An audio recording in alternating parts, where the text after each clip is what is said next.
자, 이제 7개 남았습니다. 구약이. 참, 2년 동안 수고 많으셨고요. 오늘 이제 미가서를 시작합니다. 그래서 여러분 오늘 아예 그냥 말라기까지 제가 아마 다 나눠 드렸을 겁니다. 그래서 제가 정리한 거 중심에 잘 보시면 되고요. 예언서를 읽으면 여러분 느끼는 게 있을 겁니다. 참 비슷하다. 안 느끼셨어요? 읽으셨나요? 네. 이런 느낌이죠. 어쩜 이렇게 똑같은 얘기를 반복할까 이런 생각이 들지만 따지고 보면 오늘날도 여전히 유효한 얘기입니다. 지금도 그 당시의 이야기가 지금 들려져야 하고 그때 했던 한탄이 지금도 한탄이 되고 그럼에도 불구하고 돌이키지 못하는 게 우리 인간이고 성경 안에서 나타난 그렇게 많은 일들이 있었던 것을 알면에도 불구하고 그렇게 돌이키지 못하는 게 인간이다. 여러분 그걸 느끼는 게 저는 중요하다고 보고요. 그래서 사사기 하면서 저희가 깨달았잖아요. 어쩜 그렇게 똑같은 사이클이 반복되는가. 예언서도 마찬가지입니다. 예언서가 기록된 게 말라기까지 하면 저희가 주로 한 500년 정도의 기간을 예언서가 후기 예언서죠. 쓰여서 저에게 읽혀지는데 참 비슷한 이야기들이 많습니다. 특히 미가서 같은 경우는요. 여러분 읽어보면서 어떤 느낌이 드셨어요? 미가서는 이스라엘과 유다를 향해서 양쪽을 다 예언하는 그리고 돌아오라고 말씀하시는 장면입니다. 제가 여기 드린 말씀을 좀 한번 볼게요. 미가라는 뜻이 뭐죠? 여호와와 같은 자. 누가 여호와 같은 자인가? 이런 뜻이고요. 이 동시대 예언자로는 이사야가 있습니다. 이사야가 예언했던 시기와 거의 같은 시기입니다. 여기 나와 있지만 735년에서 700년 BC입니다. 그러니까 이 시기가 언제죠? 여러분 우리가 그 성경 공부를 여태까지 한 걸 보면 이때가 여러분이 아시라고 믿고 그런 희망을 가지고 이때 가장 중요한 일이 일어나죠. 북이스라엘이 몇 년에 멸망하죠? 제가 연도 딱 2개만 외우시라고 했어요. 여러분 힘들게 살지 마시고 딱 2개만. BC 722년, 네. 북이스라엘이 멸망된 거. BC 586년 내지 7년, 남유다가 멸망된 거. 이 2개만 아시면, 그리고 하나만 더 아신다면, 922년에 남북이 갈라졌다는 거. 이 정도만 좀 아시면, 성경을 읽을 때, 이때가 이스라엘아, 그리고 사마리아와 아시리아 얘기가 나오면 이쯤이구나 이렇게 짐작하실 수 있고 바벨론 이야기가 나오면 이쯤이겠구나 대충 알 수 있으시게 될 거고요. 그러니까 지금 여러분 미가서가 쓰일 시점은 어느 시점이냐 하면 친절하게 미가서도요 1장 1절에 어느 왕 때 내가 예언하고 있다는 이야기를 하죠. 어느 왕이죠? 요담과 아하스와 히스기야. 그래서 유다 왕들입니다만 북쪽이 727년에 멸망할 때는 호세아 왕 때 멸망하잖아요. 그래서 요 시기에 쓰였으니까 얼마나 할 얘기가 많겠어요. 그죠? 전쟁의 와중에 있었고 그리고 아시리아가 이미 남쪽에 혹은 북쪽에 쳐들어오면서 전쟁이 시작됐던 시점입니다. 그래서 미가서를 보면은요 굉장히 킥박한 이야기가 있고요. 회개하고 돌아오라는 이야기 있고 여러분 잘 아시는 말씀은 미가서 5장입니다. 여러분 예수 그리스도께서 태어나시는 예언들이 예언서의 이사야서에 저번에 읽으면서 굉장히 많았죠. 미가서 5장 2절 한번 읽어볼까요 우리? 네. 여러분 성경에 한번 밑줄 좀 치시고요. 네. 이런 건 좀 알아두면 네. 칸타타에 빠지지 않고 나옵니다. 크리스마스 칸타타에 나온 5장 2절 한번 읽어볼까요? 시작. 베들레헴 에브라다야 너는 유다 족속 중에 작을지라도 이스라엘을 다스릴 자가 내게서 내게로 나올 것이라. 그는 근본은 상고의 영혼에 있느니라. 이 말 많이 하잖아요. 그죠? 예수께서 베들레헴에서 태어나셨고 하나님께서 예수님을 영원한 통치자 세우셨다 할 때 우리 이 본문을 예를 듭니다. 그래서 미가서 5장이 주제성구로도 쓰이고 저는 이거보다 다른 본문을 보지만 어쨌든 기록 연대를 보면 제가 말씀드렸듯이 735년에서 700년 경입니다. 그리고 나머지는 여러분이 참고하시면 좋겠고, 이 시기가 굉장히 북이스라엘이 위험에 처해 있던 시기다라고 볼 수 있고요. 자, 제가 그 미가서의 내 백성과 이 백성의 구분, 뭐 그렇게 큰 구분은 아닙니다만, 가난한 사람을 내 백성이라고 합니다. 여러분 읽어보시면 그 한국 번역 그 이렇게 딱 맞춰서 하진 않았습니다만, 그리고 가난한 자를 억압하고 수탈하는 사회 구조 속에서 있는 그런 사람들을 말하고, 이 백성은 내 백성, 곧 가난한 사람을 억압하는 사람을 이 백성이라고 합니다. 좀 다르죠? 네. 여러분 내 백성을 돌아오게 하라, 내 백성을 보내라 이렇게 말할 때는요, 하나님께서 사랑하는 사람을 말할 때가 많고요. 이 백성 그러면 약간 거리를 두시는 겁니다. 내가 이제 너를 좀 거리를 두겠다 하실 때 표현을 쓰는 거고요. 미가서를 읽으면 그런 구분들이 좀 있습니다. 자, 그래서 오늘 본문으로 쭉 들어갈게요. 본문에 들어가서 저희가 같이 읽으면서 깨달은 말씀들 나눴으면 좋겠습니다. 자, 1장 1절부터요. 2절까지 읽겠습니다. 1, 2절만 같이 읽게요. 시작. 유다의 왕들 요담과 아스와 히스기야 시대에 모레셋 사람 미가에게 임한 여호와의 말씀, 곧 사마리아와 예루살렘에 관한 묵시라. 백성들아, 너희는 다 들을지어다. 땅과 거기에 있는 모든 것들아, 자세히 들을지어다. 주 여호와께서 너희에게 대하여 증언하시되 곧 주께서 성전에서 그리하실 것이니라. 자, 미가가 이제 하나님의 뜻을 선포하려고 하는 거죠. 그죠? 주의 성전, 여기는 예루살렘 성전을 말하는 것 같지 않고요. 하나님께서 그의 거룩하신 처소 앞에서, 거룩하신 곳에서 말씀하신다라는 의미가 더 강할 것 같습니다. 보면 오늘 사마리아가 멸망할 것에 대해서 말씀을 주고 있습니다. 여러분, 예언자들은요, 오늘 미가서에도 나오지만 반드시 자기가 자기의 말을 한다고 말하지 않습니다. 여호와의 말씀이니라. 계속해서 반복해서 나오죠. 그러니까 여러분이 선지자는 악해요. 자, 이 말을 선지자는 선한 사람, 의로운 사람은 아니에요. 그죠? 그런데 선지자가 하나님의 뜻을 따라서 외치는 말씀은 선한 말씀이고 옳은 말씀입니다.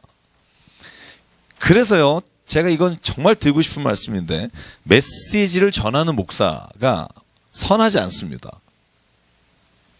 죄송해요. 의롭지 않습니다. 의로운 자는 없습니다, 세상에. 그러나 목사가 설교하고 말씀을 증언할 때는 그 말씀이 하나님 말씀으로 우리가 믿는 겁니다. 여러분, 그래야 은혜가 돼요. 만약에 목사님 설교 들으면서, 예를 들어서 설교 들으면서 회개하십시오, 가족 가운데 잘 지내지 못하는 분 있으면 용서하십시오, 이러면 들으면서 집안에서 싸웠구나, 좀 마음이 안 좋겠구나, 이렇게 하나님 말씀을 들을 때 그 말씀이 나에게 어떤 의미를 주시는가를 듣지 못하고 자꾸 사람적인 것과 인간적인 것을 보게 되면 자기가 은혜를 못 받아요. 근데 아무리 추한 사람도요, 자식에게는 옳은 얘기합니다. 조폭도요, 딸한테 이렇게 말하잖아요. 길 가다가 남자 조심해라, 이렇게. 왜냐하면 자기 딸이 당하는 건 어느 부모든 마찬가지예요. 그러니까 조폭도 옳은 사람은 아닌 경우가 많지만, 대부분이 그렇지만 그가 하는 말 중에는 옳은 말이 있을 수 있습니다. 제가 왜 이런 말씀을 드리냐면, 이건 우리가 말씀을 듣는 자세고요. 그러니까 말씀을 선포하는 사람에게도 문제가 있어요. 뭐냐면, 내가 하나님의 말씀을 증언할 때는 내가 하나님의 능력으로 말미암아 하나님의 말씀을 선포하려고 애쓰지만, 내가 하나님의 말이다라고 생각하는 건 그때부터 큰 실수를 하게 되는 겁니다. 짐이 곧 하나님이다, 이러는 순간부터 그분도 타락하게 되는 거고요. 그래서 이 말씀을 잘 들어야 합니다. 여호와의 말씀이니라 할 때는요, 우리가 여호와의 말씀을 가지고 증언하고 누군가에게 하나님 말씀을 전할 때 하는 말이지, 목사의 모든 말을 하나님의 말씀으로 들으라는 게 아닙니다. 어떤 분은 목사님 하시는 말씀을 다 하나님 말씀으로 생각해요. 그래서 이렇게 지나가고 둘이 얘기하다가 그거 하지 말고 이렇게 하는 게 좋아, 그러면 굉장히 두려운 마음을, 그대로 안 하면 벌 받을 것 같고, 그죠? 그런 생각이 죄송해요, 여기는 없으신 것 같은데, 어쨌든 그런 분들이 있다는 거죠. 그건 아니라는 거예요. 그죠? 여호와께서 말씀을 우리에게 주셔서 선포하는 그 순간. 그죠? 그래서 저는 이 설교라는 게 굉장히 어떻게 보면 아무나 할 수 있다고 생각하는 사람이 있어요. 근데 저는 그렇게 생각하진 않아요. 설교는 굉장히 준비되고 굉장히 말씀으로 애쓰고 하는 분, 그리고 말씀의 성령에 의해서 이끌림을 받는 분들이 해야 합니다. 아무나 할 수 있다고 생각하는 순간 굉장히 그 말씀에 대해서 내가 생각하는 가치가, 권위가 떨어지게 돼요. 미가는요, 여호와의 말씀입니다 이렇게 하고 당신 자세히 들으라고 말합니다. 자세히 들으라. 대충 듣지 마라. 여호와께서 3절에 나오시면 땅의 높은 곳을 밟을 것이다. 이게 아주 서막입니다. 여러분, 왜 소설에 복선이 있죠? 미가는 이 이야기로 갑니다. 높은 사람을 밟을 것이다. 여기서 말하는 높은 사람이 어떤 사람일까? 이제 뒤에 개봉박도 되겠죠. 그래서 그 아래에서 산들이 높고 골짜기들이 갈라지기를 불 앞에 밀초 같고 비탈로 쏟아지는 물 같을 것이다. 이는 다 야곱의 허물로 말미암이요. 같이 읽을게요. 시작. 이스라엘 족속의 죄로 말미암으니라. 야곱의 허물이 무엇이냐? 사마리아가 아니냐? 유다의 산당이 무엇이냐? 예루살렘이 아니냐? 이러므로 내가 사마리아를 들의 무더기 같게 하고 포도심을 동산 같게 하며 또 그 돌들을 골짜기에 쏟아내리고 그 기초를 드러내며 그 새긴 우상들은 다 부서지고 그 음행의 값은 다 불살라지며 내가 그 목상들을 다 깨뜨리리니 그가 기생의 값으로 모았은즉 그들이 기생의 값으로 돌아가리라. 자, 예루살렘에 대한, 사마리아에 대한 선포입니다. 망할 것이다. 그래서 미가서가요, 7장 12절인가요? 유일하게 예루살렘이 멸망할 것이다 라고 직언으로 말한 최초의 문장이라고도 말합니다. 그래서 오늘 사마리아와 유다에 대한 이 이야기는요, 이스라엘 백성을 향해서 너희가 멸망하지 않으려면 제가 그렇죠, 이렇게 돌아와라 하는 것을 말하기 위해서 던지는, 앞에 주시는 말씀이고요. 자, 보시면은요, 5절에 야곱의 허물, 이스라엘의 족속, 야곱의 허물이란 말이 무슨 말일까요? 여러분, 야곱의 허물. 야곱의 허물이 사마리아가 아니냐, 이런 말 있죠? 그죠? 유다의 산당이 예루살렘이 아니냐. 자, 제가 지난주에 기억하십니까? 제가 북이스라엘을 부르는 단어들 말씀드렸죠. 그죠? 사마리아, 그죠? 에브라임. 이런 단어들은 주로 북이스라엘을 말하는 것이다. 야곱의, 그죠? 오늘 야곱이라고 하는 단어가 나오고 야곱의 허물이라는 단어가 나오는데, 자, 이 말은요, 특히 미가서에는요, 이런 말이에요. 야곱이 그 아들이 뭐가 되죠? 야곱의 아들. 야곱의 아들이? 네, 야곱의 아들. 네. 야곱의 형 말고. 야곱이 뭐가 되죠? 12지파가 되잖아요. 그죠? 그죠? 야곱의 아들이. 오셨죠? 네, 그러죠. 그래서 야곱의 허물 그러면 이스라엘 통틀어서 북쪽이든 남쪽이든 북이스라엘이 10개의 지파로 돼 있고 남쪽이 유다가 대표 지파지만 거기에 베냐민도 속했다 나중에 그 안에 흡수가 됩니다. 그래서 야곱의 허물 그러면 이스라엘 전체를 말하는 거고요. 사마리아 아니냐 그럴 때 북이스라엘의 수도잖아요. 그 북이스라엘 수도. 이따가 오므리 나오잖아요. 오므리가 수도를 사마리아로 옮기는데 오므리 왕조의 시작인데 그래서 사마리아 그러면 야곱의 허물이 사마리아가 아니냐 또 유다의 허물이 예루살렘이 아니냐 이 말은 뭐냐면 둘 다 하나님 보시기에 악하게 됐다는 의미죠. 그죠? 그러니까 실제로 오늘날 이 땅에 만약에 미가가 오신다 혹은 예언하는 사람이 오시면 뭐라 그럴까? 저는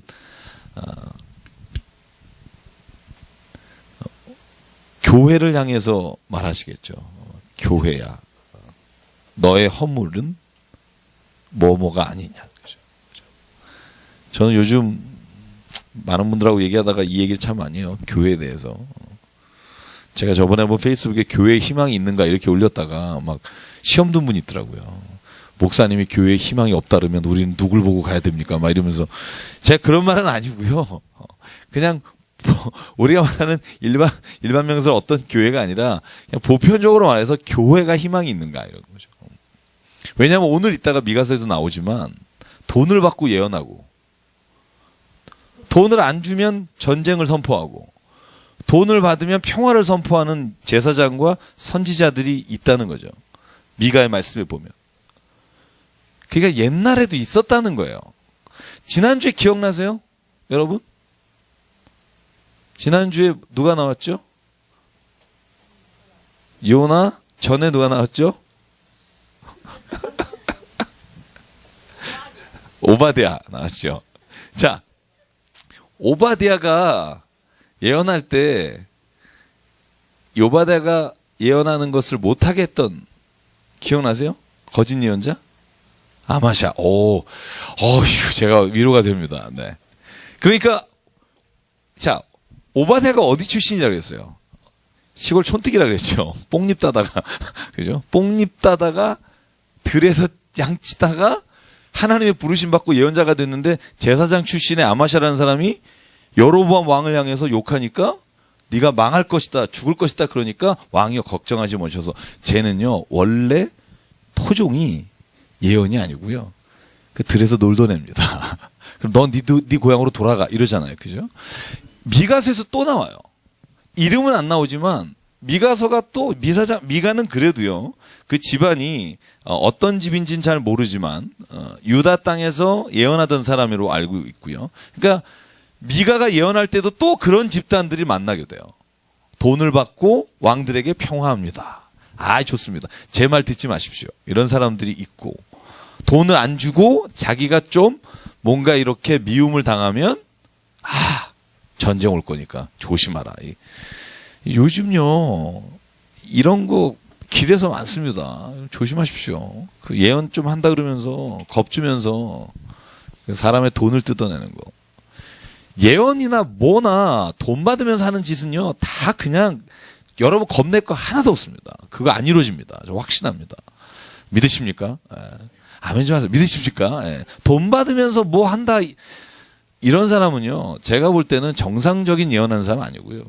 그냥 그 사람 무시해도 돼요. 여러분 뭐 아들이 막 이러면 그래 아들 건강하다 이렇게 얘기하고 오시면 돼요. 그냥 뭐 교통사고가 그러면 그래 나 차 운전 잘한다 이러면서 오시면 돼요. 뭐 이렇게 뭔가 이렇게 던지면서 하시는 거 있잖아요.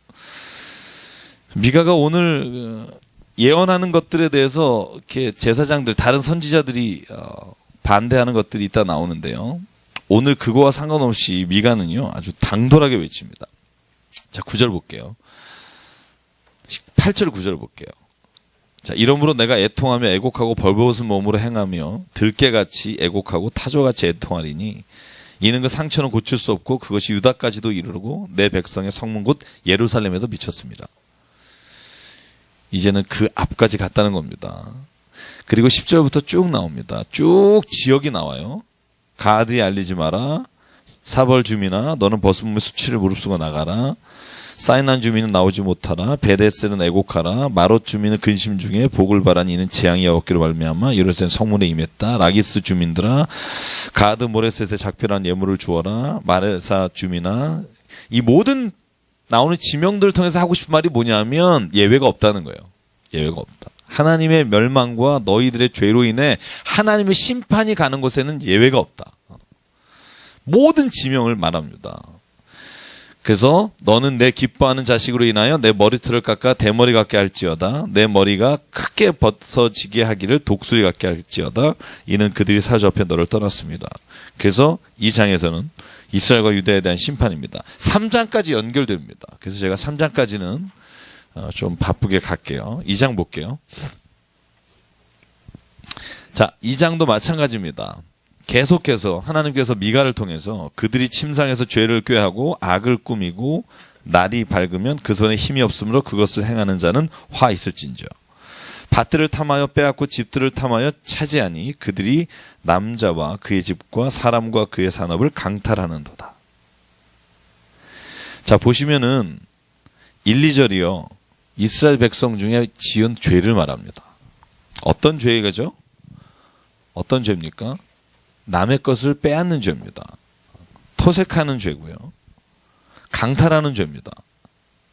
여러분 이게 얼마나 큰 죄인지를 우리가 이제 알 수 있죠. 아모스라든가 그죠? 오바댜 모든 말씀에서 빼놓지 않는 게 남의 물건을 빼앗는 겁니다. 근데 이걸요 도둑질이라고 생각하시는데 그게 아닙니다. 미가서에도 계속 반복적으로 나오지만요. 제일 악한 악이 뭐냐면요. 거짓으로 남의 것을 빼앗는 겁니다. 특히 거짓 저울을 써서 남의 것을 토색하거나 가난한 자에게서 그가 힘이 없음으로 인해서 그의 물건을 강제로 빼앗는 거.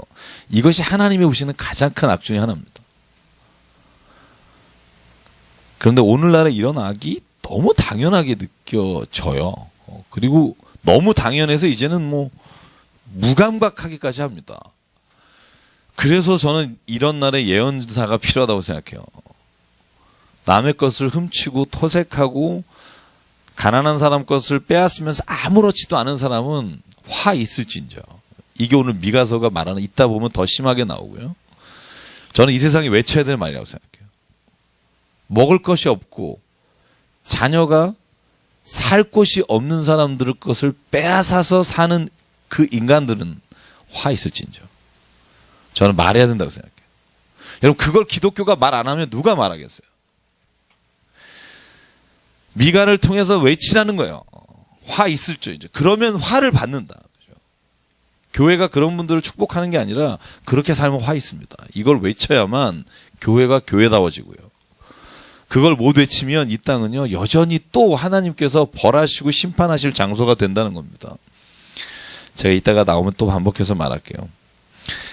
자, 4절 볼게요. 그때 너희를 조롱하는 시를 지으며 슬픈 노래를 불러 이르기를 우리가 온전히 망하게 되었도다. 그가 내 백성의 산업을 옮겨 내게서 떠나게 하시며 우리 밭을 나누어 패역한 자에게 주시는도다. 하나님은 그들이 하는 대로 갚으실 것이다. 그러므로 여호와의 회중에서 분깃에 줄을 댈 자가 너희 중에 하나도 없느니라. 이 말은 뭐냐면 땅을 나누고 제비 뽑아 분배할 때 너희 몫을 하나님이 안 주실 거다 그런 거예요. 그런 사람은 하나님께서는 안 주신다. 그들이 이 땅에서 빼앗기 때문에. 그때 7절 보시죠. 자, 7절 같이 읽을게요. 이런 사람들이 있다는 겁니다. 시작. 너희 야곱의 족속아 어찌 이르기를 여호와의 영이 성급하시다 하겠느냐? 그의 행위가 이러하시다 하겠느냐?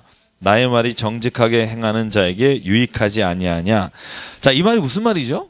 이럴 때 어떤 사람도 있다는 거예요. 어떻게 말한다? 저를 보시죠. 네, 이제 뭐 성경을 봐봤자 무슨 말이에요?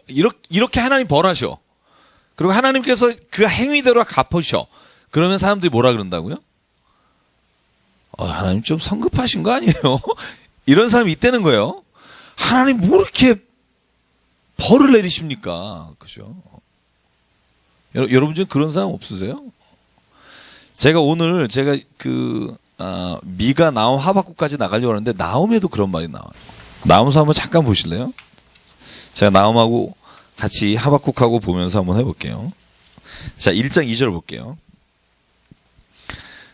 자, 이 말을 보고도 제가 볼 때 질문하는 사람 있을 것 같아요. 1장 2절 같이 읽을게요. 시작. 여호와는 질투하시며 보복하는 하나님시라.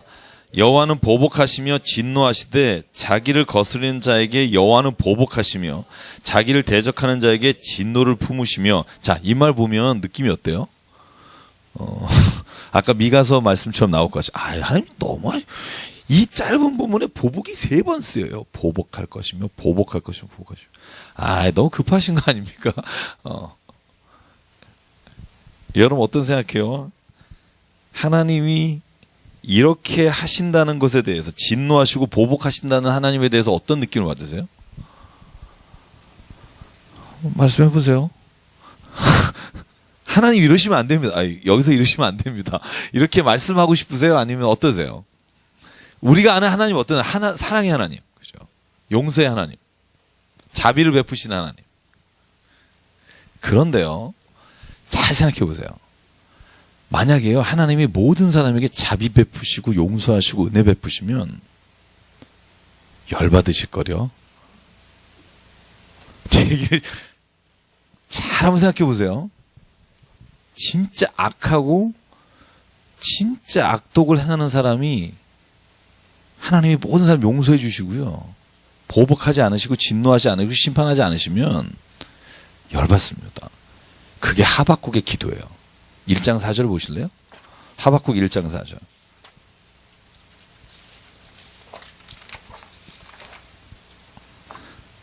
같이 한번 읽을게요. 자, 그 2절, 3절, 4절 읽을게요. 1장 3절, 4절 시작. 어찌하여 내게 죄악을 보게 하시며 패역을 눈으로 보게 하시나이까.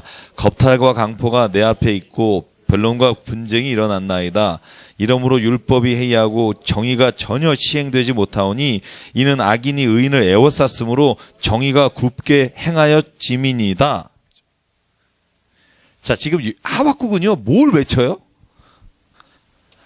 하나님, 이게 뭡니까? 세상이 악한 사람이 더 잘 되고 악한 사람이 지금 의인을 애워싸서 죽이는데 하나님 뭐 하고 있습니까? 이 질문이고요. 미가서는 뭐예요? 이런 사람이 있을 거다. 에이, 하나님 뭘 좀 너무 성급하시게 벌을 주십니까? 그죠?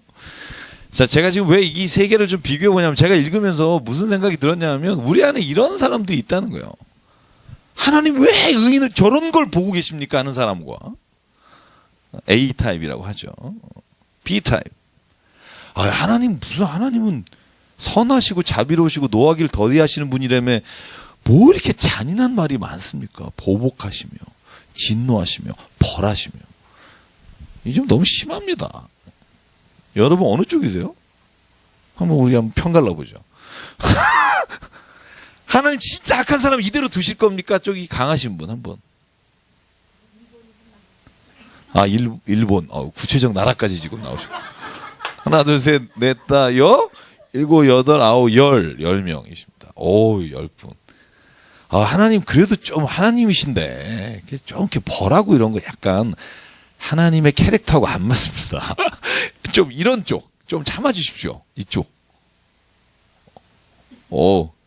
자, 그러면 나머지는 뭐예요? 요쯤 여기 반반이신 분, 두 분. 제가 여쭤볼게요. 어쩌라는 거예요? 그러니까 어디 때 어떻게 하라는 거예요 지금 이게. 아, 여러분 시편 보세요. 시편에 탄원시 있잖아요. 다윗의 탄원시나 탄원시에 뭐라 그래요? 하나님은 어느 때까지니까 저 악한 자를 하나님 언제까지 참으실 겁니까? 이렇게 탄원하는 시가 있잖아요. 그 사람이 얼마나 힘들었겠어요. 생각해 보세요. 다윗이 사울에게 쫓겨다니면서 3,000명이 잡으러 다닐 때 그 악한 사람, 창을 던져서 자기를 죽이려고 하는 사람을 왜 살려두시는가 물어볼 거 아니에요. 그죠? 여러분 그런 사람 없어요? 혹시 주변에? 미가서에 나오죠. 미가서인가요? 미가서에 나올 거예요. 그죠? 너의 원수는 너희 집안에 있느니라. 이런. 나옵니다. 이때. 너희 아내에게도 속을 다 얘기하지 마라. 뭐 이런 얘기. 이따 재밌는 거 나와요. 그죠? 볼게요. 자, 이제 제가 말하는 요지는 뭐냐 하면요. 우리가 진짜 하나님의 공의로우시고 하나님의 선하시고 하나님이 모든 것을 판단하시는 주체라고 믿느냐는 거예요. 하나님의 주권을 믿느냐. 이 땅의 삶에 있어서 주권이 나에게 있다고 생각하는 사람이 있어요. 내 인생은 나의 거잖아요. 그죠? 근데 주권은요, 성경으로 말하면 주권은 하나님께 있습니다. 그분이 나를 창조하시고 나의 삶 가운데 하나님의 뜻을 두시고 정한 뜻을 이루시기 위해 오늘도 나를 택하시고 나를 이끌어 주십니다. 주권은 나에게 없습니다. 그러나 나에게는요, 하나님이 하시고자 하시는 일에 자유의지로 선택할 권리를 주셨습니다. 그게 심판의 근거이기도 하고요. 근데 잘 보세요. 우리는 때마다 달라요. 우리가 처하고 있을 때마다 구하는 게 달라. 내가 약간 이러다가 맞을 수도 있겠다. 죄를 짓는지 알고 내가 지금 죄 가운데 있다는 걸 알면 이쪽이 강해요. 하나님 나를 그래도 좀만 참아주십시오. 아니면 요번만 눈 감아주시면 제가 다음부터는 안 그러겠습니다. 그래서 내가 어려움을 당하잖아요. 어떤 사기꾼한테 사기를 당하거나 진짜 모함을 당하거나 억울한 일을 당하면 우리는 이쪽에서 얘기합니다. 하나님 뭐 하십니까? 저 인간을 증거를 보여주십시오. 저 사람이 망함으로 인해 하나님이 살아계시다는 걸 저에게 보여주십시오. 이렇게 기도합니다. 저는 A가 맞다 B가 맞다가 아니라 그래서 저는요, 미가서뿐만 아니라 예언자가 말하는 것처럼 하나님은 반드시 심판하셔야 합니다. 저는 그걸 믿습니다. 하나님은 심판하셔야 됩니다. 하나님은 그 행위에 따라서 심판하시고 하나님은 말씀하신 대로 의인을 지켜주셔야 합니다. 저는 그것이 선하심 하나님이라고 믿습니다. 그런데요, 성경은 거기서 끝나지 않고요. 당연히 하나님은 그러신 분이에요. 거룩하신 분이라 죄와 함께 있을 수 없고. 그런데 하나님은요, 뭐가 있냐면, 이따 미가서에도 그런 고백이 나옵니다만, 죄를 고백하는 자, 회개하는 자는 그가 어떤 사람이라도, 사람을 죽였을지라도, 당연히 심판을 받아야 할지라도 하나님은요, 그를 용서해 주십니다. 그게 우리가 이해하기 어려운 하나님입니다. 그리고 그 하나님이시기에 우리가 오늘 미가도 고백합니다. 나도 죄인입니다. 예언자가 다 고백해요. 나도 죄인입니다. 나도 죄 가운데 있습니다. 그러나 하나님은 당신의 구원과 당신의 심판을 이루셔야 합니다. 저는 그것이요, 우리가 하나님 앞에 나아가는 모습이라고 보고요. 인간의 판단과 인간의 정의로움에 맡기면 안 됩니다. 제가 이번에 1대1 하다가요, 어느 집사님하고 이런 얘기를 나눴어요. 집사님, 만약에요, 옳고 그름이 사람에게 있는 세상이, 그 세상은 억울한 세상입니다. 여러분, 판사가 재판하고 나서 모든 사람이 만족한 재판 보신 적 있으세요? 오죽하면 대법원 앞에서 지금 매일 서 계시는 할머니 계시겠어요? 그 아주머니, 그죠? 억울하잖아요. 왜 억울해요?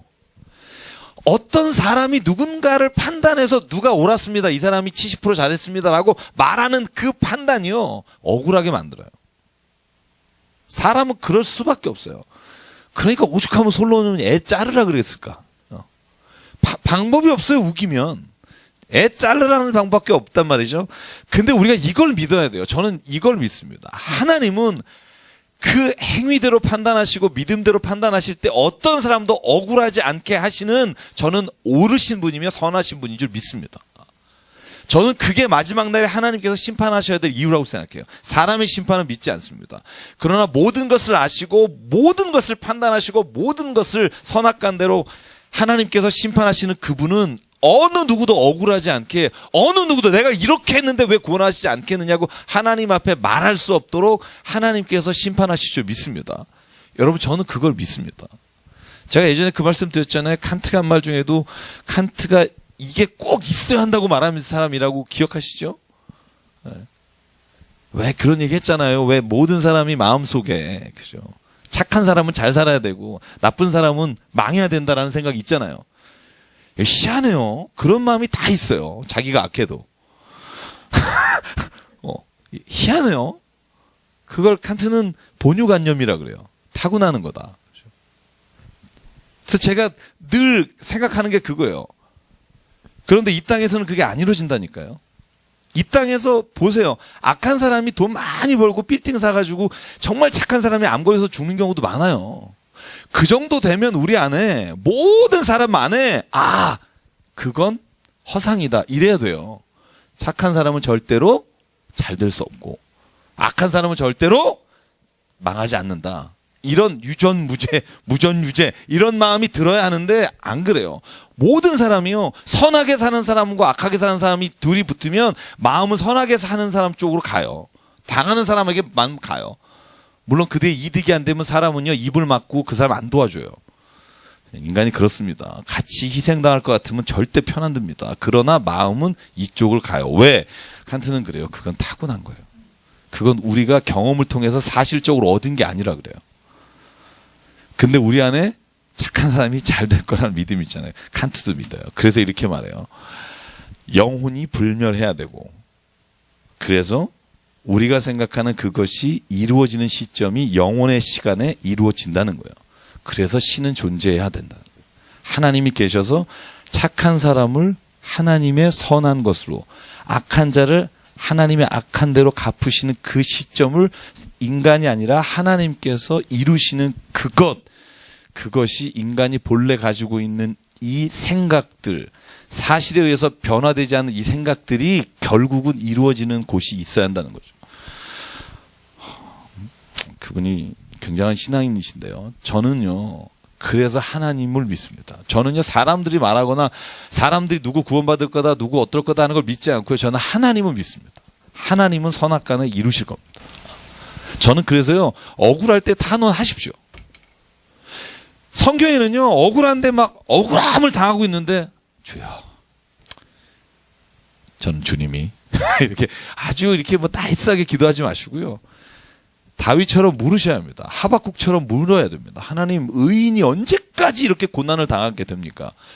그 질문이요, 우리의 기도입니다. 그래서 기도는요, 내 모든 삶의 자리에서 하나님과 대화하는 거잖아요. 내가 도저히 이 상황을 이해할 수 없으면 하나님 앞에 외쳐야 돼요. 하나님, 언제까지입니까? 그러면 오늘 하박국에게 대답하시거든요. 두고 봐라. 내가 하박국아, 네가 말하는 대로 악한 자를 멸할 때가 올 것이다. 하나님이 응답을 주신다는 거죠. 저는 그래서 하나님에게 탄원의 기도를 하든 용서의 기도를 하든 우리가 하나님과 관계를 맺는 게 중요합니다. 어떤 사람은요, 나는 하나님 정말 그냥 하나님 믿죠. 뭐 교회를 안 나가도 하나님 믿습니다. 억울한 일을 당해도 세상 살다 보면 인생지사 세웅지 마라고 하니까. 여러분, 이렇게 하면요, 하나님과 내 삶에서 구체적인 체험이 없어요. 그래서 저는요, 기도는요, 내 삶의 자리에서 하나님과 부딪히는 거예요. 하나님, 내가 이걸 이해를 못하겠습니다. 말씀해 주십시오. 그게 오늘 예언자의 말씀이고요. 그게 성경 안에서 주신 하나님의 응답입니다. 그래서 제가 또 한 번 말씀드립니다. 성경은요, 묻지 않는 자에게 대답하지 않습니다. 물으셔야 합니다. 하나님, 왜 그런 겁니까? 그러면요, 모든 사람에게 다 똑같이 이해할 수 있는 대답을 주시진 않을지 몰라도 나에게는 하나님이 반드시 하나님의 말씀 가운데 응답을 주십니다. 저는 그게 제가 성경을 읽는 유익함입니다. 성경을 읽으면요, 저는 요번 주에도 그렇고 매주 읽다 보면 그렇지. 하나님이 이런 분이시구나. 그래서 성경하고 우리는요, 씨름해야 합니다. 다른 어떤 것보다 성경 말씀을 들고. 다시 미가서로 한번 가볼까요? 하나님이 이렇게 다 양쪽에서 외치면 그러실 거예요. 제가 농담으로 그러잖아요. 할렐루야 팀하고 임마누엘 팀 축구할 때 하나님 어떻게 하실까? 두 분 다 기도하시고 중보기도 팀 있고 다 있으실 텐데, 옛날에 할렐루야 팀하고 임마누엘 팀 예를 들어서 축구하면 하나님이 어떻게 하실까, 이런 우리가 약간 농담 비슷한 얘기도 합니다만, 하나님께서 진짜 우리 만약에 인간을 다 사랑하신다면 어떻게 하실까, 이런 질문들이 우리 안에 있어야 돼요. 저는 그 질문들을 던지면 이해하게 하십니다. 저는 절대로 하나님이 이해 못하게 우리를 두시지 않는다고 생각해요. 그래서 호세아의 말씀처럼 여호와를 알자, 여호와를 힘써 알자. 그러면 여호와께서 우리에게 우리의 알 바를 알려주시고 우리의 갈 바를 보여주신다. 저는 그걸 확신합니다. 구하십시오. 그래서 2장 가볼게요. 자, 오늘 2장이 아니라 3장인가요? 저희가 3장까지 2장이군요. 그래서 2장에 보면요, 7절에 너 야곱의 족속아 어찌하여 여호와께서 영이 급하시냐, 이렇게 말하신다는 거죠. 그런데 하나님은 이런 말씀에 개의치 않으시고 미가를 통해서 그들의 사악함은 심판하실 거라고 반복적으로 말합니다. 그래서 하나님께서는요, 악을 행한 자에게 8절, 9절, 10절과 같은 일을 행하실 거라는 거예요. 내 백성이 원수같이 일어나서 전쟁을 피하여 평안히 가는 자들의 의복에서 겉옷을 벗기며 내 백성의 부녀들을 그들의 즐거운 집에서 쫓아내고, 자, 약한 일을 행한 사람들입니다. 그들의 어린 자녀들에게서 나의 영광을 영원히 빼앗는도다. 이것은 너희가 쉴 곳이 아니니 일어나 떠날지어다. 이는 그것이 이미 더러워졌습니다. 그런즉 반드시 멸하리니 그 멸망이 크리라. 자, 여기도 다 하나님과 믿음에 관련된 게 아니고요, 하나님을 믿는다는 사람들이 행하는 악한 일에 관한 겁니다. 그래서 11절, 12절, 13절은요, 악한 사람은 멸할 것이지만, 그러나 반대로 12절, 13절에 보면 하나님이 야곱아 말하는 내 백성들에게는 다시 남은 자들을 모으시고 그 사람들을 하나님께서 인도해 주실 것이다 라는 말씀을 포함하고 있고요. 자, 11절이 또 그런 얘기예요. 사람이 만일 허망하게 행하며 거짓말로 이르기를 내가 포도주와 독주에 대하여 내게 예언하리라 할 것 같으면 이 사람이 이 백성의 선지자가 되리로다. 무슨 말인지 잘 모르겠어요. 근데 세 번역을 보면 이렇게 돼 있어요. 거짓말하는 거짓말쟁이들, 그들은 너희에게 포도주가 철철 넘칠 것이라고 예언한다. 거짓말한다는 거죠. 그러나 사실은 그러지 않을 것이다. 이런 말. 자, 3장 넘어갈게요. 같은 이야기 반복입니다. 멸망에 관한 이야기고요. 자, 그래서 1절 보면 야곱의 우두머리들과 이스라엘 족속의 통치자들은 들으라. 정의를 아는 것이 너의 본분이 아니냐. 그런데 너희가 선을 미워하고 악을 기뻐하며 내 백성의 가죽을 벗기고 그 뼈에서 살을 뜯어 그들의 살을 먹으며 그 가죽을 벗기며 그 뼈를 꺾어 다지기를 냄비와 속 가운데 담을 고기처럼 하는도다. 야, 비유도 참 진짜 이렇게 한다는 거예요. 그냥. 사람을 아주 그냥 싹 벗겨 먹는다 그러잖아요. 우리. 그때 그들이 여호와께 부를지라도 응답하지 아니하시고 그들의 행위가 악했던 만큼 그들 앞에 얼굴을 가리시리라. 갚아주실 것이다. 자, 하나님은요, 우리가 악을 향해 가면 무서운 분입니다. 선을 향해 오면 한없이 사랑의 하나님이고 그런 거 느끼셔야 되는데. 5절 볼게요. 유혹하는 선지자, 거짓 선지자입니다. 제가 아까 말씀드린 대로 같이 읽을게요. 5절만 시작. 내 백성을 유혹하는 선지자들은 이에 물 것이 있으면 평강을 외치나 그 입에 무엇을 채워주지 않으냐는 자에게는 전쟁을 준비하는도다. 이런 선지자에 대하여 여호와께서 이르시되 그러므로 너희가 밤을 만나리니 이상을 보지 못할 것이요 어둠을 만나리니 점치지 못하리라 하셨나니 이 선지자 위에는 해가 져서 낮이 캄캄할 것이라. 선견자가 부끄러워하며 술깨기 수치를 당하며 다 입술을 가릴 것은 하나님이 응답하지 아니하심이거니와 오직 나는 여호와의 영으로 말미암아 능력과 정의와 용기로 충만해져서 야곱의 허물과 이스라엘의 죄를 그들에게 보이리라. 미가의 다짐입니다. 나는 니네들이 무슨 말을 하든 너희의 죄를 너희에게 보여줄 것이다. 거짓 예언자들과 거짓 선지자들은 입에 먹을 것을 주면 달콤한 얘기를 하고 안 주면 전쟁을 말하지만 그러나 하나님은 그들의 눈을 가려서 못 보게 하실 것이다.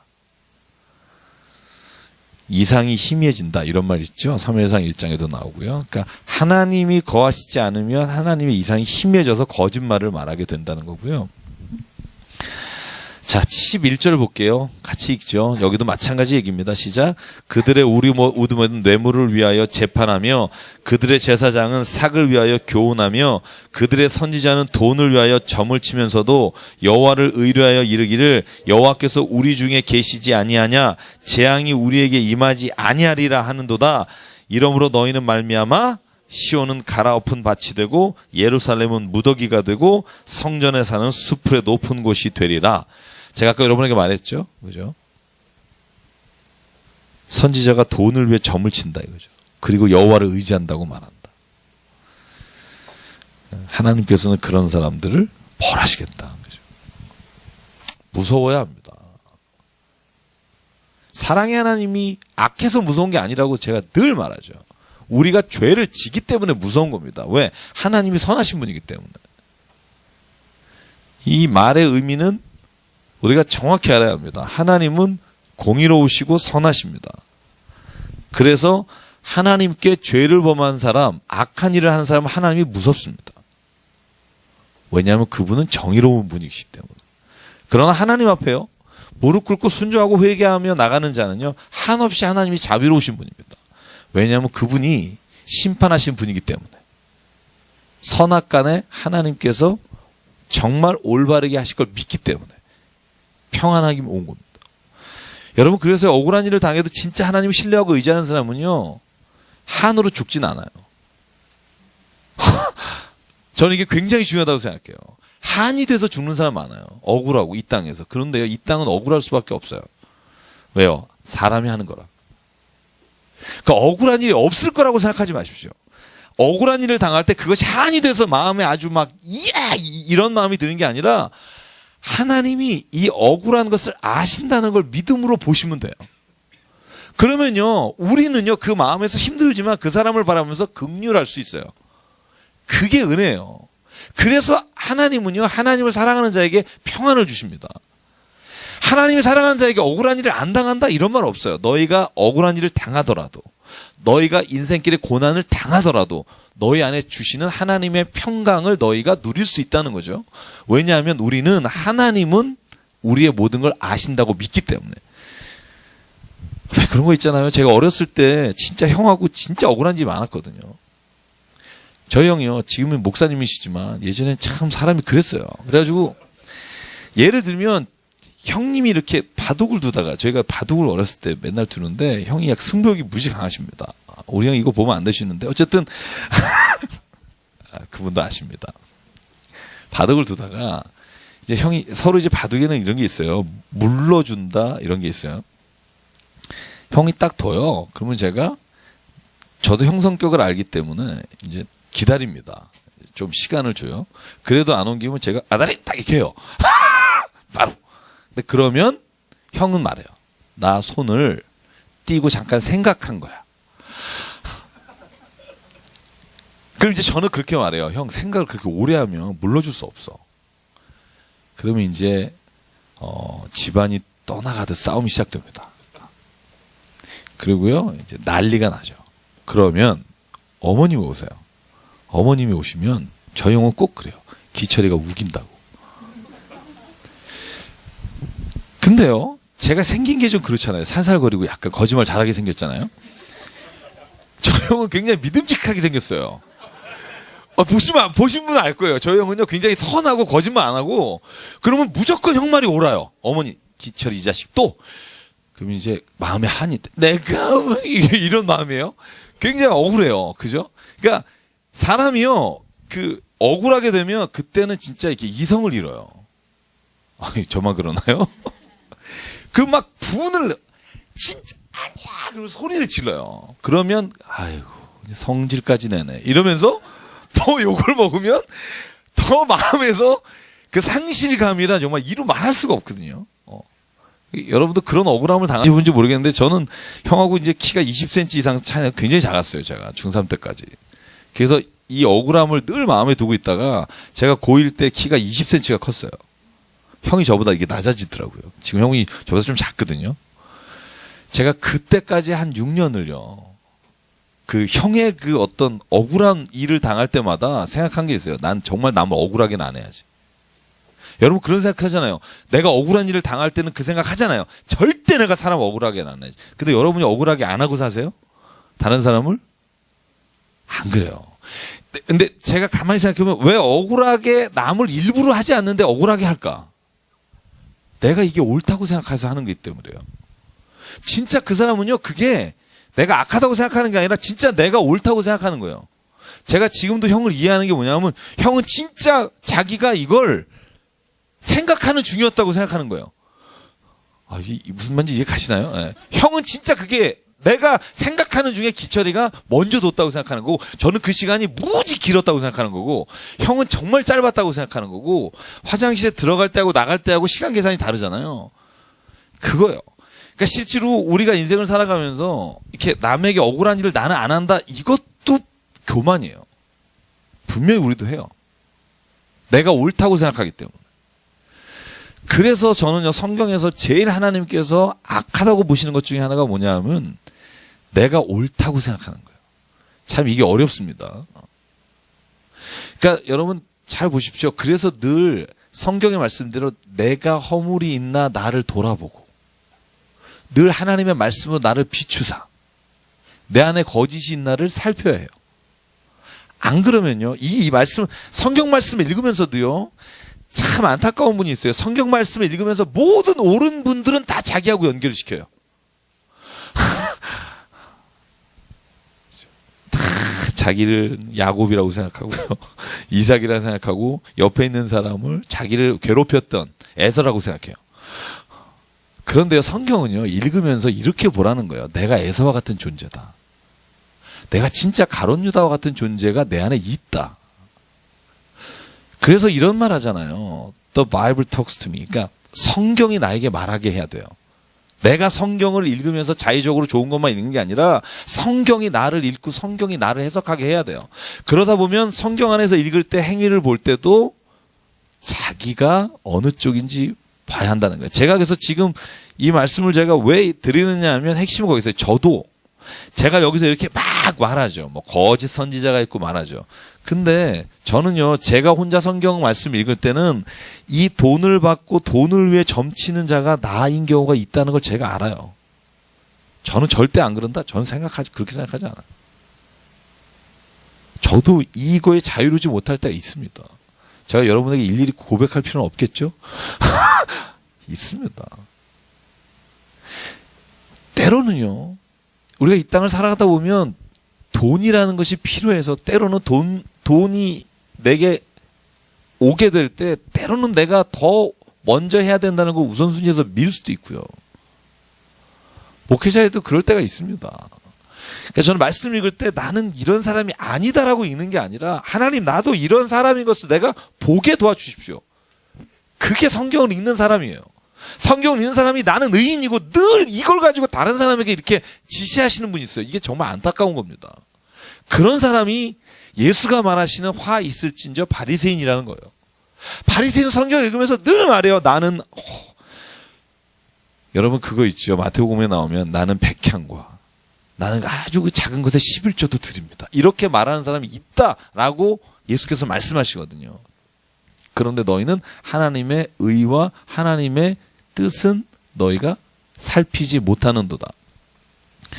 자, 성경 읽을 때 우리가 이렇게 말하지만 제발 성경에서 여러분들이 선한 일만 하는 주인공으로 보지 마십시오. 늘 그 말씀이 나를 찔러야 합니다.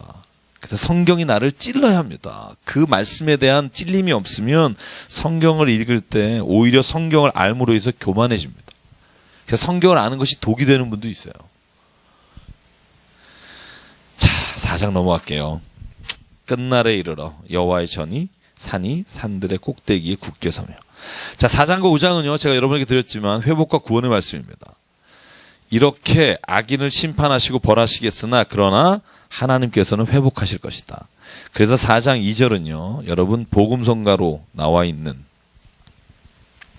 오라 우리가 여호와의 산에 올라 하나님 전에 이르자. 이거 90년대에 유명했던 찬송입니다. 이게 미가서의 말씀입니다. 그래서 오라, 누구든지 오라, 우리가 여호와의 산에 올라 그의 도를 가지고 우리에게 가르치실 것이요 우리가 그의 길로 행하리니 이는 율법이 시온에서부터 나올 것이요 여호와의 말씀이 예루살렘부터 나올 것이다. 그래서 우리 기독교인이요 하나님 앞에서 의롭게 되는 방법은 다른 노력 필요 없습니다. 말씀의 사람이 되는 겁니다. 하나님 말씀이 내 삶을 늘 이끌어갈 수 있도록 사는 겁니다. 그 사람이 성경에서 말하는 의로운 사람의 삶을 따라가길 기뻐하는 사람입니다. 자, 3절에 보면요 하나님께서 민족들 사이에 심판하실 거라고 써 있고요. 6절에 여호와께서 말씀하실 때 그날에는 내가 저는 자를 모으며 쫓겨난 자와 환난 받게 되는 자를 모을 것이다. 발을 저는 자는 남은 백성이 되게 하며 멀리 쫓겨났던 자들이 강한 나라가 되게 하며 나 여호와가 시온산에서 이제부터 영원까지 그들을 다스리리라 하셨나니. 자, 여러분 여기서 나오는 저는 자, 쫓겨난 자는 누구예요? 자, 여러분 이 비유가 여러분 혹시 예수님께서 천국의 잔치 비유하실 때 기억나십니까? 누구를 데려서 내 집을 채우라? 왜 예수께서 잔치에 오십시오 하니까 사람들이 뭐라 그래요? 아, 죄송합니다. 제가 장가 가야 됩니다. 아유, 소 외양간 고쳐야 됩니다. 이렇게 얘기해서 다 천국의 잔치를 다 외면할 때 어떤 자로 내 집을 채우라? 저는 자, 병든 자. 그죠?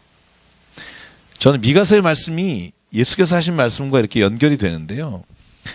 그때 하나님께서는요. 저는 자를 찾으시고 쫓겨난 자를 찾으시고 저는 자를 통해서 백성이 되게 하시고 남은 자가 되게 하여 영원히 다스리게 하실 것이다. 저는 이 말이요. 성경적으로 보면 하나님께서는 부족하다고 생각하는 사람을 쓰신다는 말이고요. 끝까지 남은 자를 쓰신다는 말도 되고요.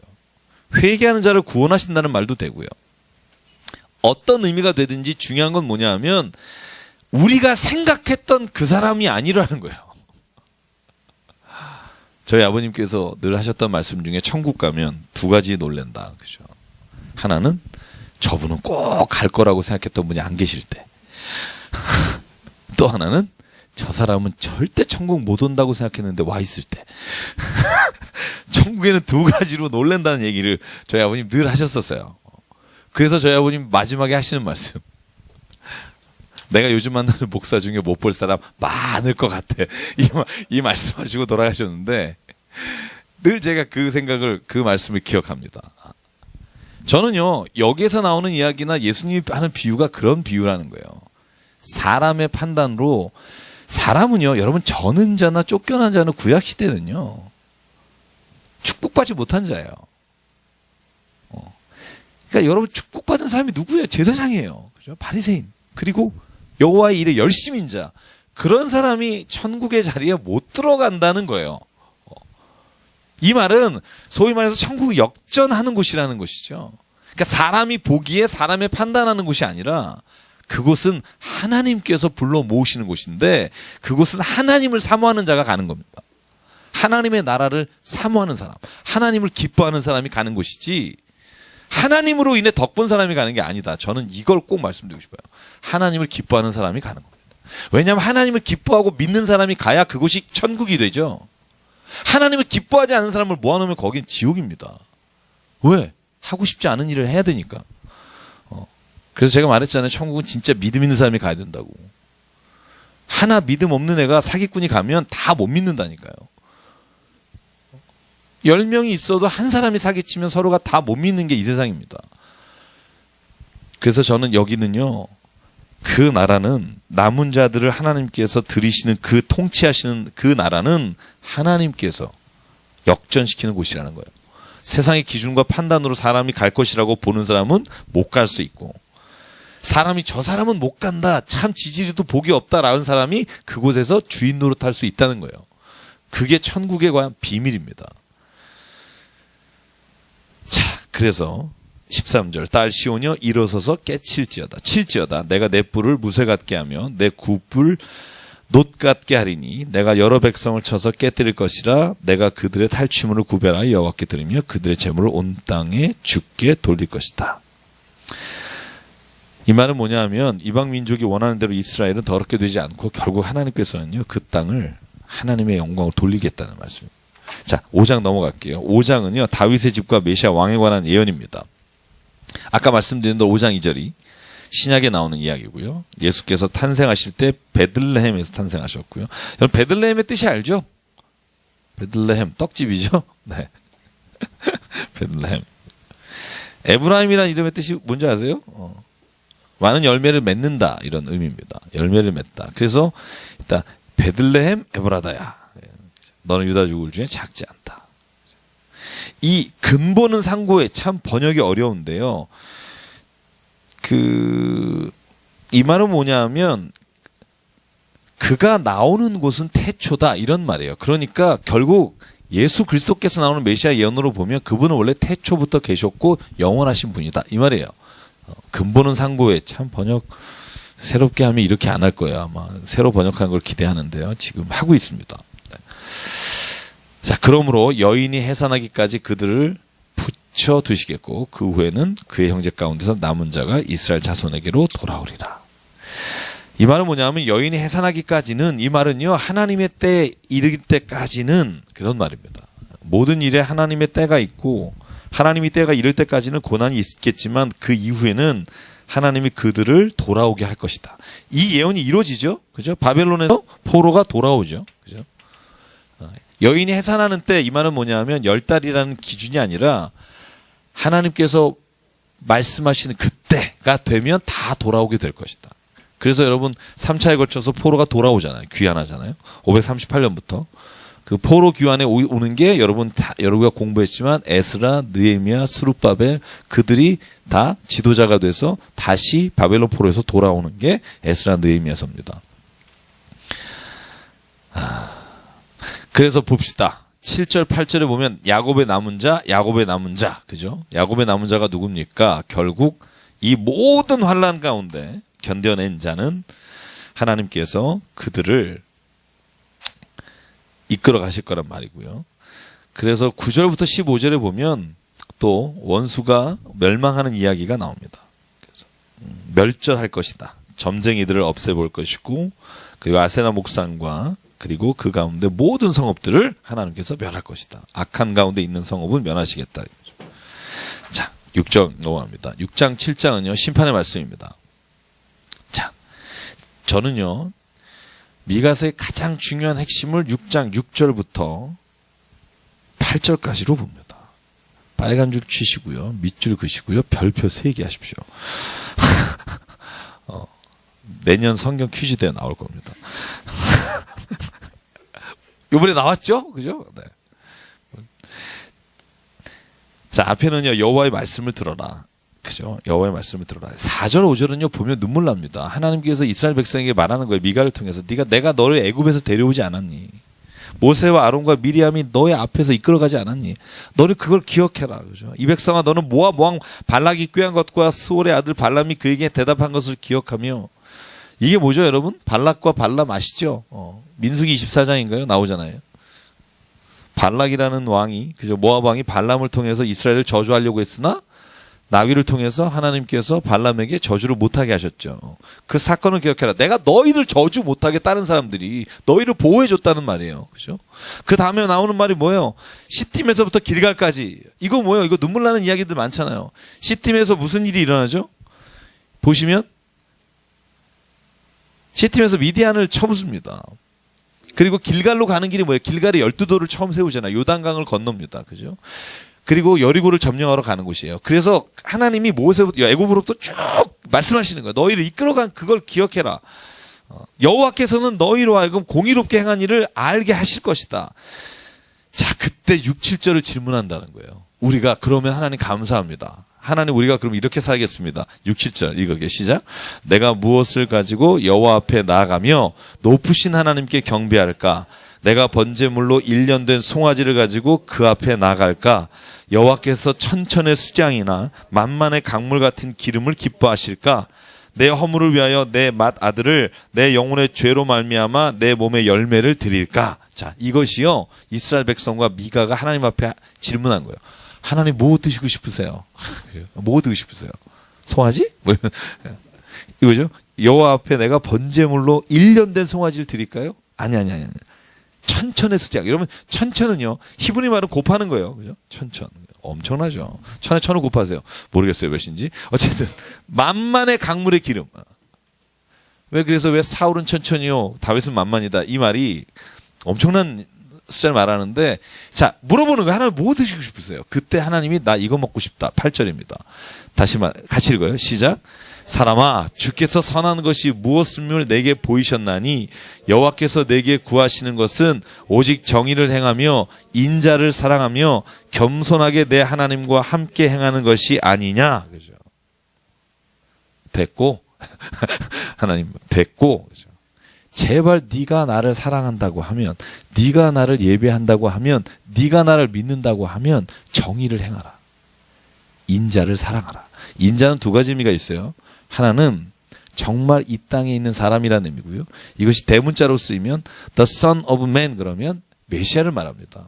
그런데 여기서는 아마 전자일 확률이 큽니다. 인자를 사랑하며. 그리고 마지막으로 말합니다. 내 하나님과 함께 행하는 것이다. 하나님이 이걸 기뻐하신다는 거예요. 우리는 하나님 뭐 제사 드릴까요? 아니, 너가 사는 삶에서 네가 진짜 하나님과 같이 동행해라. 저는 이게 하나님께서 오늘 우리에게도 원하시는 제물이라고 생각합니다. 제발 나한테 뭘 잘하겠다고 하고 다른 사람을 쪼하지 마라. 그죠? 인자의 기름을 짜서 주께 만만을 드리지 마라. 그죠? 그거 하나님 안 받으시겠다는 거죠. 왜? 하나님의 진짜 기름은 뭐냐면, 우리가 세상 가운데서 하나님의 뜻으로 말미암아 하나님의 사랑으로 이 땅의 사람들과 같이 더불어 사는 게 하나님이 주시는 우리를 향한 가장 고귀한 뜻입니다. 예배드리지 말라는 말하고 연결시키는 분이 있어요. 이건 좀 무리 됐으네. 그죠? 그거 아닙니다. 그죠?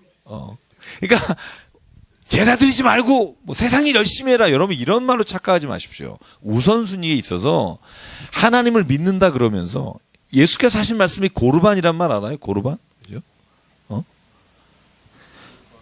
그죠? 고르반 하면서 부모한테 니네가 막 하지 마라 이런 거잖아요. 고르반이 뭐예요? 하나님께 드릴 것을 드렸기 때문에 아이고 아버님 용돈 드릴 게 없습니다. 이러지 말라는 거죠.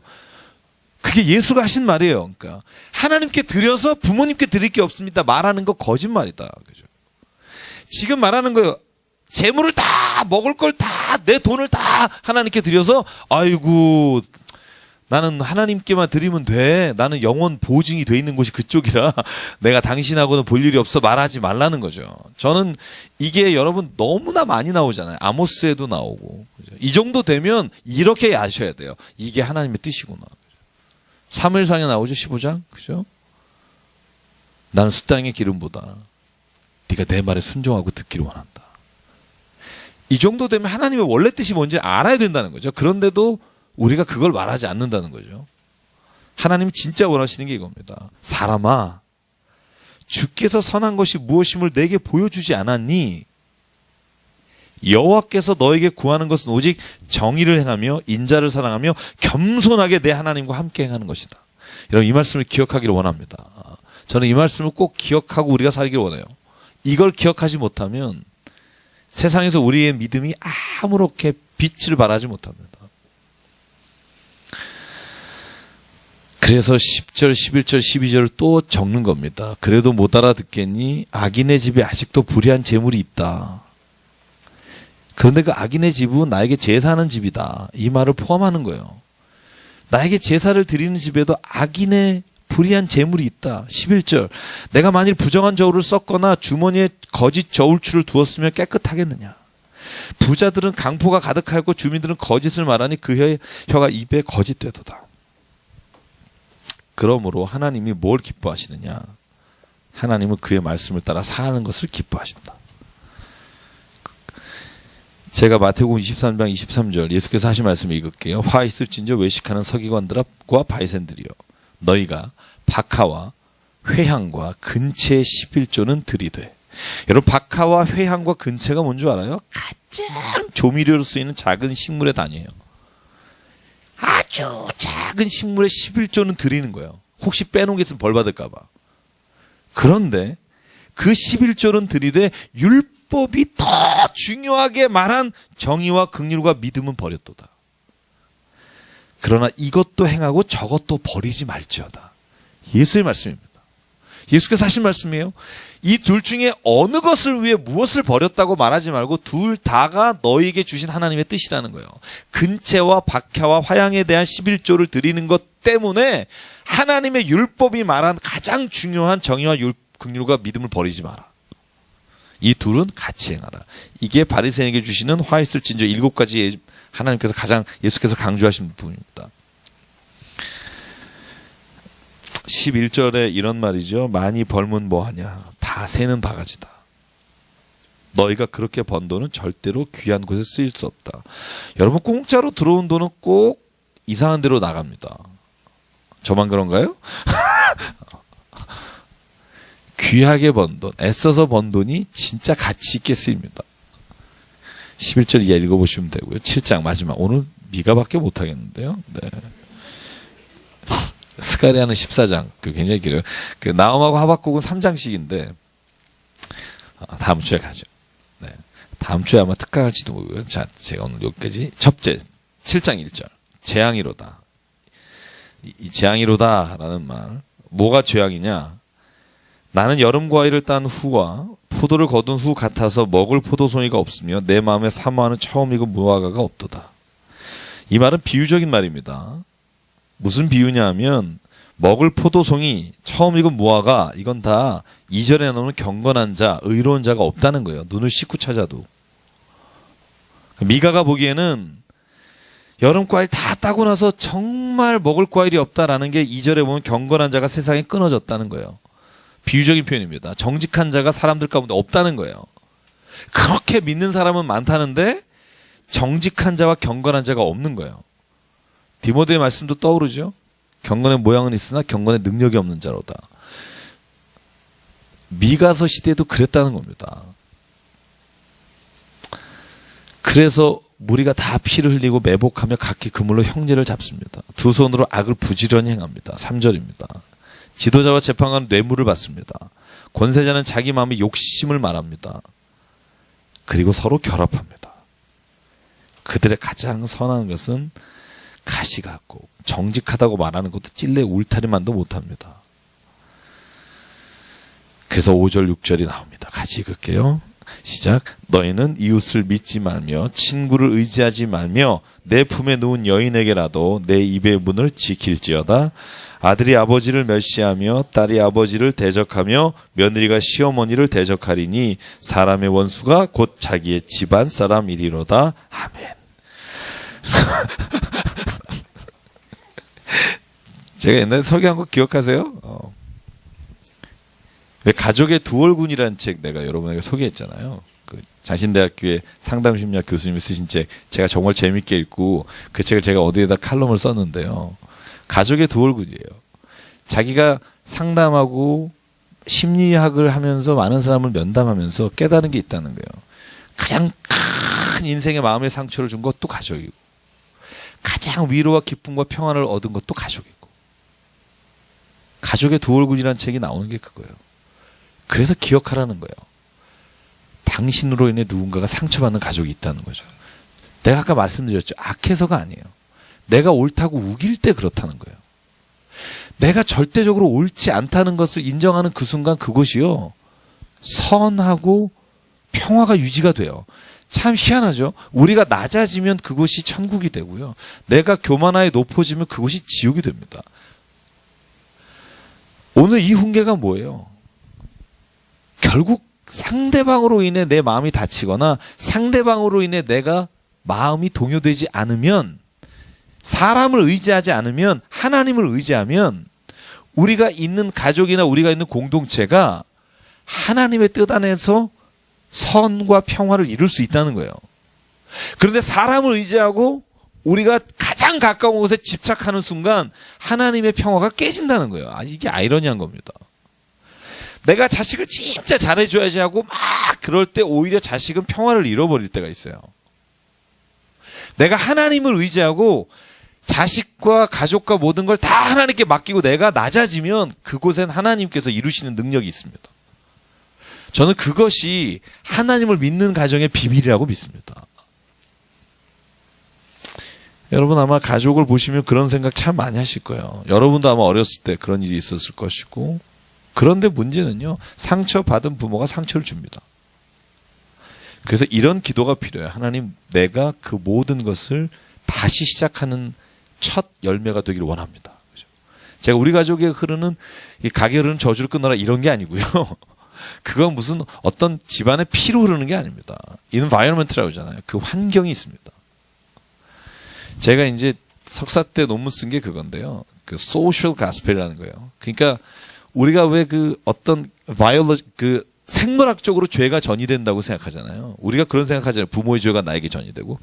근데 그쪽에서 쓴 글들은 이런 거예요. 그것도 우리가 있지만 집안의 환경과 분위기가 그 사람을 죄로 이끌어 간다는 거예요. 분명히 그게 있다는 거예요. 그 환경과 분위기를 끊어버려야 된다는 거예요. 그러니까 술 먹고 소리 지르는 사람 보면 소리 지르게 되잖아요. 근데 이걸 회개하지 않아요. 왜냐면 나는 원래 그런, 내 성격이 원래 그래. 뒤끝은 없어. 이게 문제예요. 그런 분들이 자긴 뒤끝 없는데 상처를 남기는 경우가 참 많거든요. 그걸 보여주셔야 합니다. 저도 그걸 눈물을 흘리면서 본 적이 있습니다. 근데 보면서 깨달은 게 있는데요. 내가 이렇게 해야 잘 될 거라고 생각했었다는 거예요. 어떤 사람이 우리 집 망하게 하려고 그렇게 하겠습니까? 내가 우리 집 잘 되게 해야지. 자식 잘 키워야지. 그러면서 내가 냈던 분노, 내가 냈던 모든 것들이 때로는 보면 내 욕심이고 내가 참지 못하는 것들이었다는 걸 보게 하시고요. 그래서 저는 오늘 마지막으로 미가서에서 주시는 이 말씀이, 우리가 의지할 게 뭐냐? 하나님이다. 자, 8절 한번 읽어볼게요. 같이 읽을게요. 시작. 나의 대적이여 나를 말미암아 기뻐하지 말지어다. 나는 엎드려질지라도 일어날 것이요 어두운 데에 앉을지라도 여호와께서 나의 빛이 되실 것이미로다. 아멘. 야, 내가 넘어졌다고 기뻐하지 마라. 나는 엎어져도 다시 일어난다. 하나님께 나갈 거다. 9절이 그래서 말하죠. 내가 여호와께 범죄했다. 여러분, 미가요 이렇게 말해요. 나는 하나님께 범죄했습니다. 그러나 읽어볼게요. 9절 시작. 내가 여호와께 범죄하였으니 그의 진노를 당하려니와 마침내 주께서 나를 위하여 논쟁하시고 심판하시며 주께서 나를 인도하사 광명에 이르게 하시리니 내가 그의 공의를 보리로다. 아멘. 미가는요 내가 죄 안 졌다고 말하는 게 아니에요. 내가 범죄합니다. 하나님께. 그런데 회개하면 하나님이 나를 다시, 여호와가 다시 나를 일으켜 세우시고 광명 가운데 이끌어 가실 겁니다. 그걸 믿는 사람이 신앙인입니다. 저희가 의인이 아니라 하나님 앞에 범죄할 수 있는 사람이 있는 걸 인정하는 순간 하나님이 우리 안에 회개의 영을 주시며 그 회개의 영으로 주 앞에 나가는 순간 하나님이 우리 안에 광명을 비추시며 공의를 이루어 주십니다. 저는 그 하나님을 믿습니다. 그래서 오늘 14절 이하에 보면 비옥한 땅 가운데 하나님께서 이끌어 가실 것이라고 약속합니다. 바산과 길르앗 14절에 나오는 땅은 가장 비옥한 땅 중에 하나입니다. 그래서 하나님 그들을 옛날같이 바산과 길르앗에서 먹여주십시오. 이 말은 우리 이스라엘 백성을 다시 하나님께서 예전에 그 비옥한 땅으로 우리를 인도해 주십시오 라고 기도할 때 하나님께서 이스라엘 백성, 그 하나님의 백성을 이끌어 가실 겁니다. 19, 20절만 읽고 끝낼게요. 시작. 다시 우리를 불쌍히 여기셔서 우리의 죄악을 발로 밟으시고 우리의 모든 죄를 깊은 바다에 던지시리이다. 주께서 옛적에 우리 조상들에게 맹세하신 대로 야곱에게 성실을 베푸시며 아브라함에게 인내를 더하시리이다. 아멘. 참 재미있는 표현입니다. 죄악을 발로 짓밟으신다. 우리를 불쌍히 여기는데. 그리고 모든 죄를 깊은 바다에 던진다. 그럼 이렇게 생각하죠? 살아남지 못하겠군. 그죠? 근데 제가 여러분 예전에 기억하십니까? 몇 번 말씀드린 건데요. 하나님은 우리의 죄는 미워하시나 우리는 사랑하신다. 이 아이러니. 죄인은 사랑하시죠. 우리가 다 죄인이니까. 네. 참 아이러니한 거예요. 그죠? 죄는 미워하는데 죄인은 사랑하시는 것. 여러분 사람에게 불가능한 일입니다. 전 절대로 나에게 큰 해를 입히고 예를 들어서 나에게 정말로 사기를 쳐서 몇 억을 뺏어가서 만약에 내 집이 쫄딱 망했다. 그 인간을, 그 죄는 미워해도 인간을 사랑할 수 없습니다. 그렇잖아요. 우리 딸에게 못된 짓 한 사람, 그 죄는 내가 미워하지만 사람은 사랑합니다. 이렇게 말하기가 참 어렵습니다. 불가능하다는 건 아니고요. 그런 분들 있잖아요. 손양원 목사님 같은 분. 자기 아들을 죽인 사람을 양아들로 삼아서 목사를, 참 그런 분이 있어서 참 오히려 좀 힘들어요. 다 이렇게 밸런스 맞춰주시면 좋은데 이 주기철 목사님 이런 분들 같은 이름도 같으신데 좀 달라서 근데 하나님은 그게 된다는 거죠. 하나님은 그게 되신다는 거예요. 죄는 미워하시나 오히려 죄인을 사랑하시기 때문에 죄를 더 짓밟아 버리신다는 거예요. 그 아이러니가 하나님 안에서 이루어진다는 거죠. 그리고 제가 예화로 드린 게 뭐예요? C.S. 루이스를 예를 들었죠. 그죠? 자기는 이걸 못 믿겠다는 거죠. 예수는 믿어서 너무 그분 너무 믿는데 못 믿겠다는 거죠. 그래서 그가 발견한 게 그거죠. 나는 정말 어떻게 죄는 미워하고 죄인은 사랑하냐? 이러다가 이제 술 먹지 저녁에 어떻게 이제 아침에 샤워하면서 거울 봤다고 말씀드렸잖아요. 거울 보고 뭐라 그랬죠? 이런 거죠. 여러분 아침에 그럴 때 없어요? 어쩌니 네가 한 일 진짜 한심하다. 자기를 보고 그렇게 말할 때 없어요? 없으시군요. 자기가 죄지거나 자기가 진짜 미운 거예요. 거울을 보면서 자기란 존재가 너무 싫은 겁니다. 막 죽이고 싶도록 싫었어요. 그 C.S.가 그 순전한 기독교에 나오는 건데요. 너무 싫었어요. 근데 알고 보니까 내가 왜 그렇게 싫어했나 봤더니 자기가 어저께 한 그 죄가 너무 싫은 거예요. 근데 내가 죽도록 싫은 이유를 봤더니 그 거울에 있는 놈을 내가 너무 사랑하고 있는 거예요. 루이스, 네가 그 일을 왜 했어? 이러면서 사랑하는 루이스가 자기가 사랑하는 애가 그 일을 한 걸 너무 미운 거예요. 미워하는 것이 더 짙어질수록 자기가 보니까 자기가 자기 자신을 너무 사랑하는 거예요. 죄를 안 지기를 기대하고. 거기서 그가 깨달은 걸 써요. 용서라는 챕터에서. 하나님도 우리에게 이와 같으신 걸 깨달았다는 거예요. 그가 거기서 예수의 그 사랑을 받아들입니다. 맞지. 하나님도 마찬가지지.